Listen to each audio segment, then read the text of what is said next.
Over the last couple of lessons, we've been looking at fiction descriptions with a particular focus on setting and the creation of mood and the way in which the words and language create those things for us.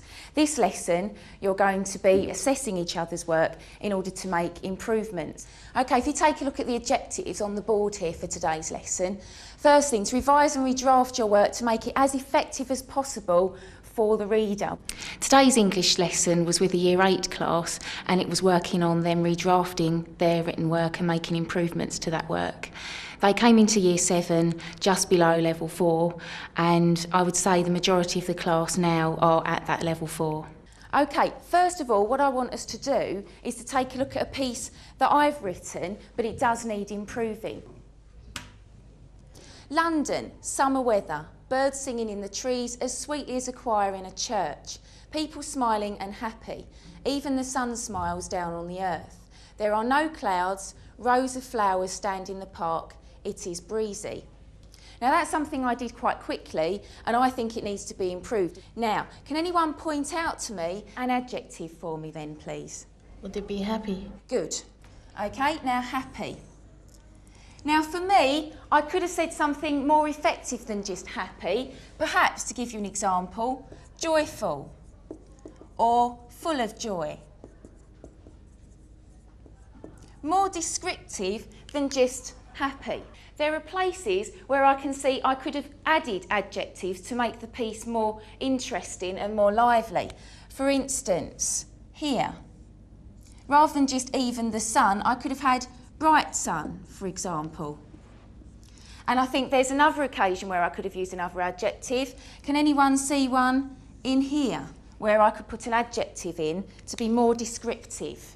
Okay, Leon. You could put rows of beautiful flowers. Excellent. So they're the kinds of improvements you can make to the descriptive words that you're using. The next thing that you had to look at were similes. Can anyone identify the simile that I've used there in that piece? I felt I needed to make peer assessment a more structured part of their learning so that they could actually improve their work much more fully than they were doing so far. So today's lesson, they took their piece of written work and I gave them a sheet identifying all of the different areas that I wanted them to focus on, and they were actually taking one another's books and annotating for each one of those features before actually going on to redraft and make the changes finally to the written piece. London, very hot and sunny, the trees stay still while the birds fly by. Everything was calm and quiet, the leaves walk swiftly along the road. Everyone is sitting down, talking to one another. Everyone is sunbathing on the soft grass. People are eating ice cream, as cold as an iceberg. Yeah, I like this because it gives you a good feeling that it's hot and that everyone wants to sit down to get sunbathing. Right. Consider the whole paragraph. What mood feeling is created? Is this mood what the writer intended? I reckon the mood is that nice and calm and joyful. Is that what you wanted the mood to be? Yeah. Right then, so now we've got to find two adjectives like describing words. So, can you see any? Sunny.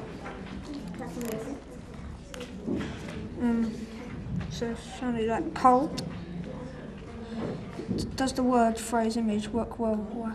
Do you like that word, or do you want to make changes to it? Or I don't really like it, but I don't know what else to write. could use hot and sticky or something like that. Right then, so we could change that to sticky. Right, do you like cold, or do you want to change that? Or No, I think cold sounds right. right then, so personification. Right, The leaves walk swiftly along the road. so Teenagers chatting noisily on their phones. Full stop. People moving joyfully to the radio in the park and in the massive pool. A cool breeze comes from the air and misses everyone's hair.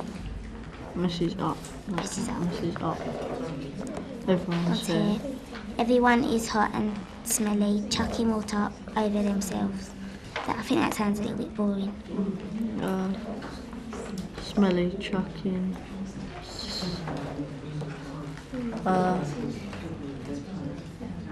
Over their boiling bodies. Yeah, that's good.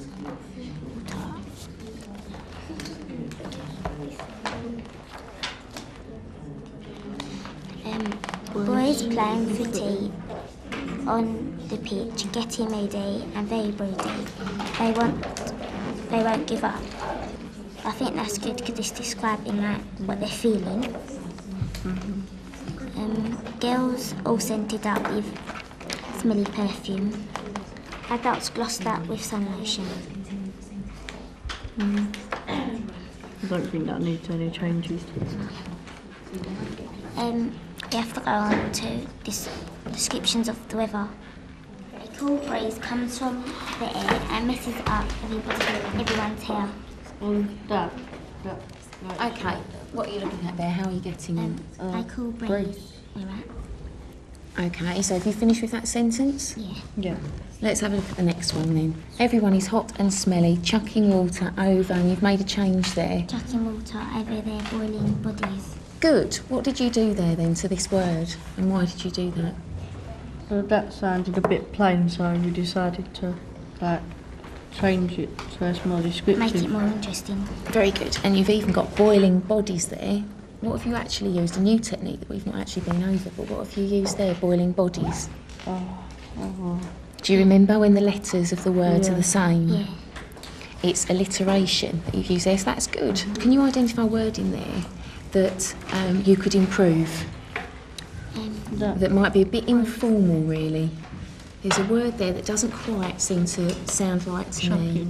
Yeah, I think that one. Okay, what words could you have instead?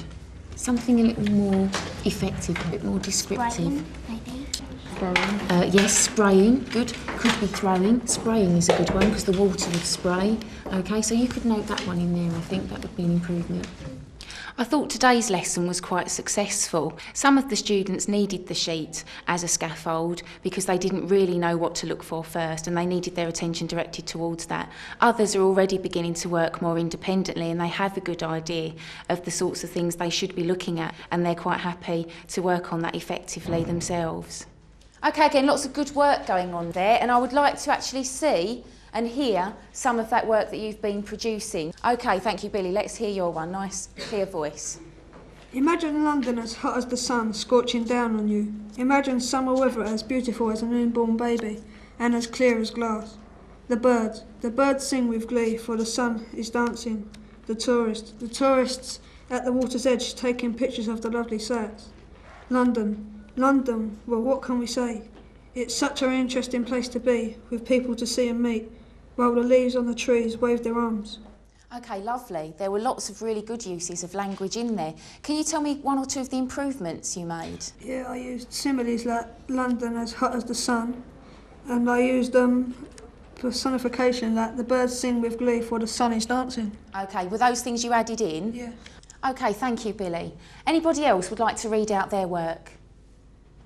Okay, Charlotte. London, unbearable August weather. The blue sky and the red sun is cramping us into big crowds of people waiting outside the Tate Modern. The sun beating down on us, making us swell inside like a big monster trying to squash us into a hole. An empty bottle of water tightly clenched in my hand like it's the end of the world. The Dragas monster Rasta is slithering along with flames bursting out of his large jaws.